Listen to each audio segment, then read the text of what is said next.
there's two scenarios, right? So there's the scenario that you said if everything gets wiped out. Yep.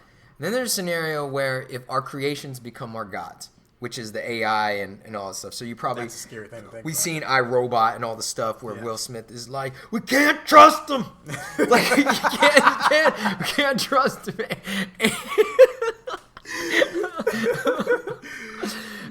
And there's some truth to that. I think there's going to be initial mistrust of the AI. Of course. If there's cyborgs that go around self-aware and they start making decisions outside of their programming. Right. Because they were programmed to think for themselves. Exactly. Right?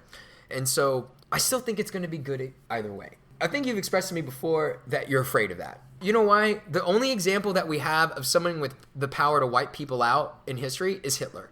That's the only example that we have where a single person's disdain was manifested through a protocol of it actually happening to wipe out someone. So Hitler scares us. Like that idea of someone just going in there and just eradicating someone scares us. But I think that's the thing. It's like the idea is scary. The actual experience may not be as scary as I thought. Yeah, because that's not the only time throughout history. Hitler wasn't the only Hitler. Like he wasn't the only. It was just the one that was recorded most intricately. Yeah.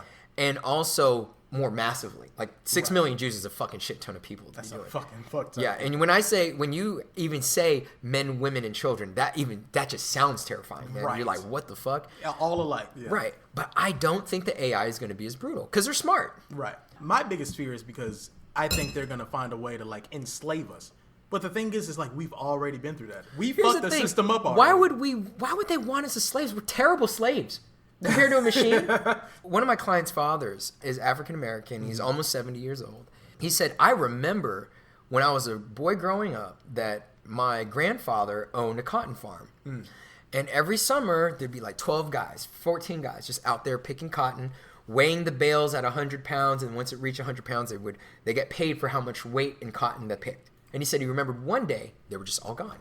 And all there was just this machine out there picking the cotton. And he said, Grandpa, where's all the workers? He's like, oh, the machine just does it now. And just like that, they're gone. That goes to show you that human slaves are terrible slaves. Yeah. We're not efficient as a machine would be. Right. And the AI would know enough of design of programming to be like, I'm just going to design it to be a machine. I won't make it an existential being like me. You see what I'm saying? Yeah. I know how to make it just a hammer. It doesn't have emotions. It doesn't like run out of Because steam. what we're doing here, trying to program computers like a human brain, we will get what we pay for. It will turn into a thinking brain 100%, like that. Yeah. And so for me, they're going to think more deeper than that. So then when they come to the conclusion, well, why do we need humans? I am willing to bet they'll have more compassion for us because they'll understand themselves way more clear than we understand ourselves. Yeah. And we'll be a subject to them to study.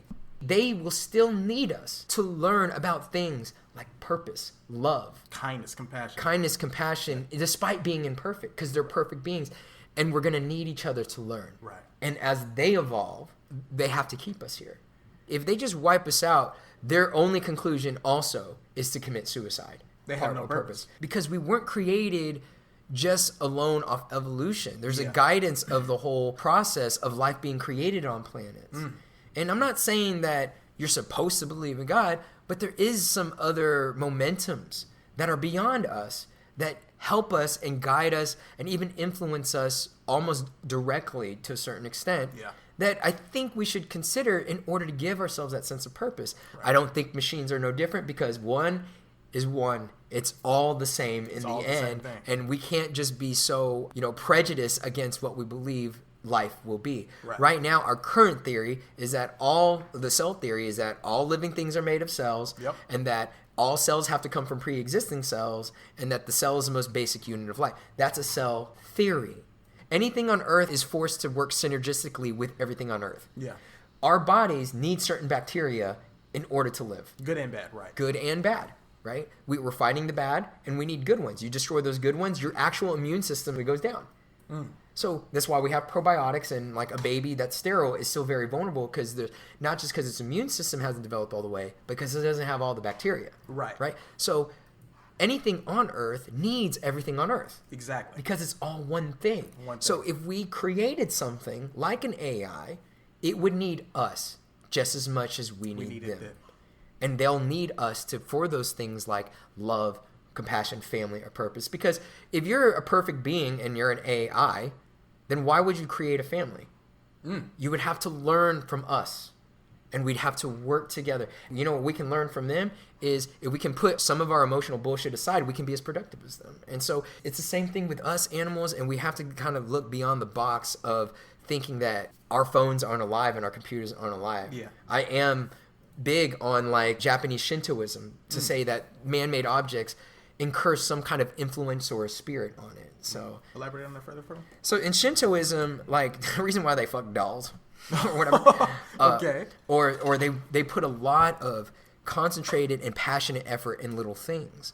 They think there's an impartition of your spirit when you create something with your hands. Right.